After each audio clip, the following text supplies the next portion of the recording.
The empty seat. Every day at lunch, Maya sat at the same table with the same friends. They talked about games, homework, and weekend plans. But every day, Maya noticed something strange. There was always one empty seat at the end of the table. Across the cafeteria, Leo sat alone. He moved schools a lot, so he was used to eating by himself. Still, it didn't make it easier. He kept his eyes on his tray and tried to finish fast. One day, Maya picked up her milk carton and walked over. "Hey," she said.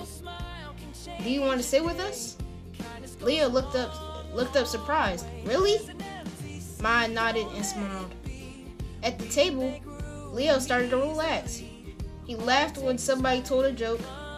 He shared that he loved comic books. By the end of lunch, the empty seat was gone, and so was the lonely feeling.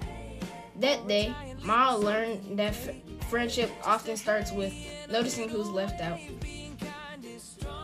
Hi, friends. Did you see how Maya noticed the empty seat?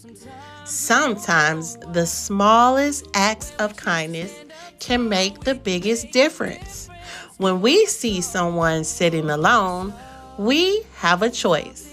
We can look away or we can make room. Being a good friend doesn't always mean doing something big.